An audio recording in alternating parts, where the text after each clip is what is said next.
हरियाणा की हर अपडेट के लिए बेल आइकन दबाएं और सब्सक्राइब करें STV हरियाणा न्यूज।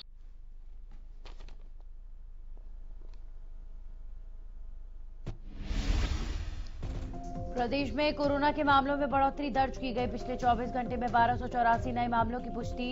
वहीं गुरुग्राम में 264 और फरीदाबाद में 182 नए मामले दर्ज किए गए।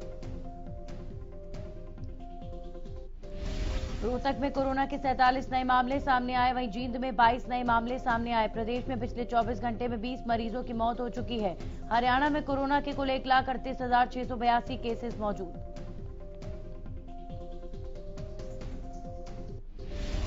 कुरुक्षेत्र की कंबोज धर्मशाला में भारतीय किसान यूनियन के देश भर से 8 राज्यों के 24 किसान संगठनों ने बैठक की। इस बैठक में कृषि कानूनों के खिलाफ आगामी रणनीति बनाई गई।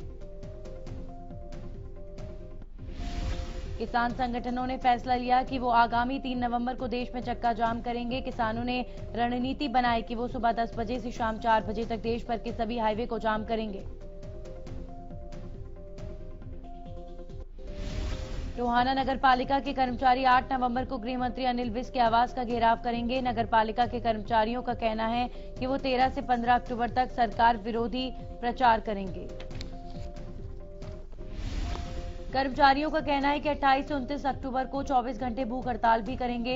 बता दें कि कर्मचारी प्रदेश स्तर पर पिछले 3 दिनों से भूख हड़ताल पर थे, मगर उनकी मांगे लंबित होने के चलते अब उनके द्वारा ये फैसला लिया गया है।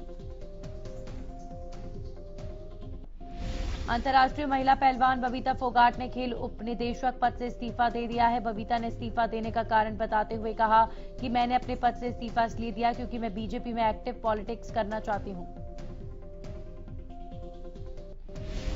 वहीं बड़ौदा उपचुनाव में कैंडिडेट के तौर पर उतरने के सवाल पर उन्होंने कहा कि पार्टी अगर मौका देगी तो वो जरूर चुनावी मैदान में उतरेंगी।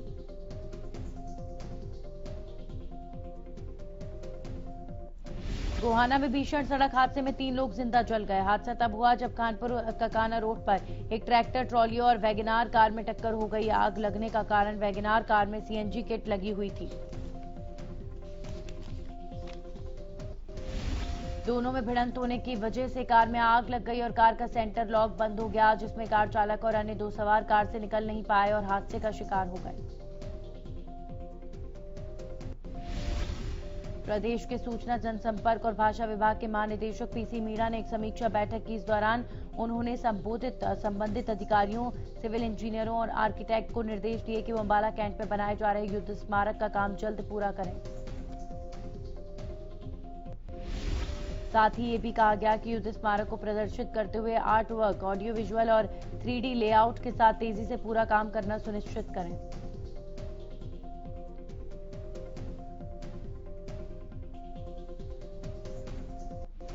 पुलिस कमिश्नर ऑफिस में उस वक्त हड़कंप मच गया जब एक महिला ने खुद पर पेट्रोल डालकर आत्मदाह की कोशिश की।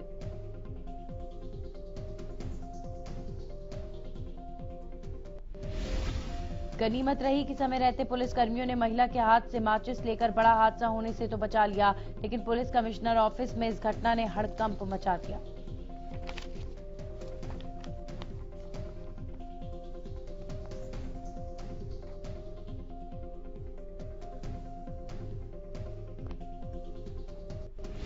प्रदेश में रजिस्ट्री घोटाले का मामला भी थमा नहीं था कि फतेहाबाद में लाखों रुपए की स्टैंप ड्यूटी का मामला सामने आया है।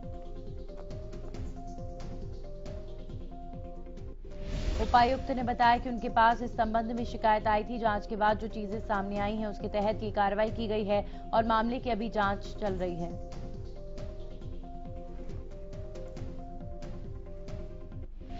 कृषि कानूनों के विरोध में रतिया के कई गांवों के लोगों ने बड़ा फैसला लिया। ग्रामीणों ने गांव में जेजेपी बीजेपी की नो एंट्री के पोस्टर लगाए हैं। होर्डिंग में लिखा है कि जेजेपी भाजपा का कोई नेता गांव में नहीं आया। अगर इन पार्टियों से कोई नेता गांव में आता है और गांव में अमन शांति भंग होती है तो वो इसका जिम्मेदार होगा।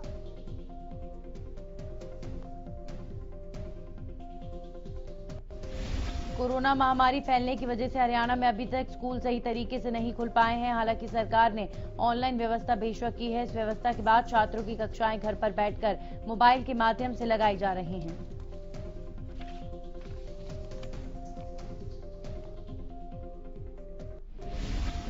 बोर्ड बच्चों के लिए खुशखबरी लेकर आया है। हरियाणा में पढ़ने वाले बच्चों के सिलेबस में 30% की कमी की गई है, जिसकी जानकारी बोर्ड ने अपनी वेबसाइट पर डाली है। सिरसा जिले में नगर पालिका कर्मचारी संघ और फायर कर्मचारियों ने मांगों को लेकर सरकार के खिलाफ मोर्चा खोल दिया। प्रदर्शनकारी लगातार अपनी मांगों को लेकर हड़ताल पर बैठे हैं।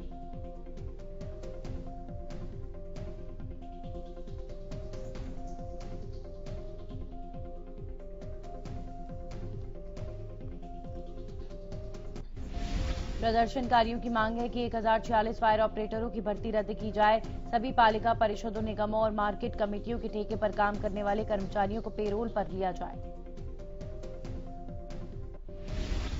टोहाना उपमंडल के 4 गांव समेत 8 जगहों पर किसानों द्वारा पराली जलाने का मामला सामने आया है। कृषि विभाग ने किसानों पर कार्रवाई को लेकर सदर पुलिस को सूचना दे दी है। कृषि विभाग के एसडीओ मुकेश महिला ने बताया कि सैटेलाइट के माध्यम से किसानों के द्वारा पराली जलाने की सूचना विभाग को मिलती है, जिसके बाद ग्राम स्तर पर बनी कमेटी जांच करके रिपोर्ट विभाग को देती है। उसी आधार पर रिपोर्ट सदर पुलिस को दी गई है।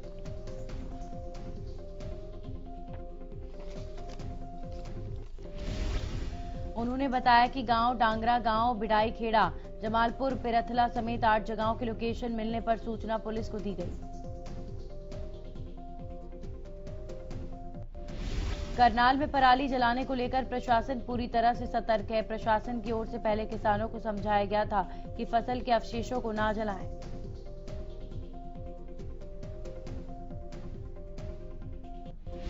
जिन किसानों ने प्रशासन के आदेशों की अनदेखी की, उन पर प्रशासन की तरफ से कार्रवाई की जा रही है। कृषि विभाग ने ऐसे 98 किसानों और 78 जमीन मालिकों का पता लगाया है।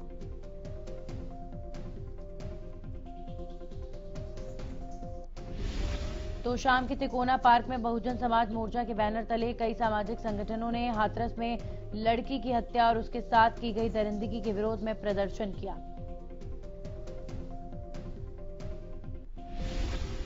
करनाल की पुरानी अनाज मंडी में गुरुवार को आशा वर्कर्स ने प्रदर्शन किया, साथ ही प्रशासन के खिलाफ जमकर नारेबाजी की।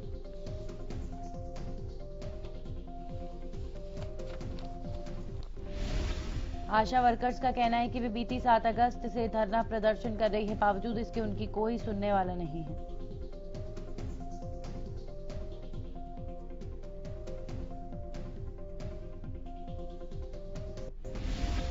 नगर परिषद टोहाना में सफाई कर्मचारियों ने अधिकारियों के खिलाफ तनख्वाह समय पर न देने पर जमकर नारेबाजी की।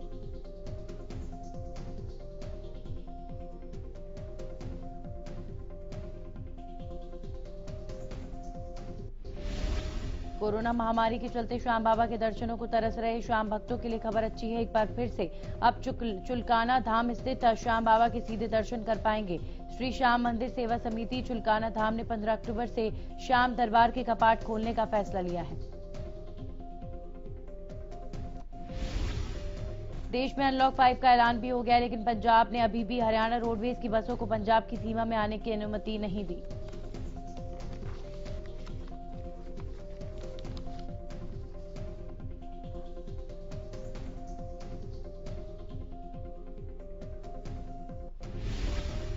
यमुनानगर में ओवरलोडिंग वाहनों पर आरटीए विभाग लगातार कार्रवाई कर रहा है, लेकिन इसके बावजूद भी ओवरलोड वाहन चल रहे हैं। इसी को लेकर हाल ही में एक वीडियो वायरल हुआ था, जिसमें कई ओवरलोड वाहन एक साथ लाइन में लगे हुए रात के अंधेरे में चल रहे हैं। इस मामले में आरटीए और जिला अतिरिक्त उपायुक्त रंजीत कौर ने बताया कि 1 अक्टूबर से अब तक 15 लाख रुपए का जुर्माना वसूला गया है और इस तरह की कार्रवाई आगे भी जारी रहने की बात भी उन्होंने की है।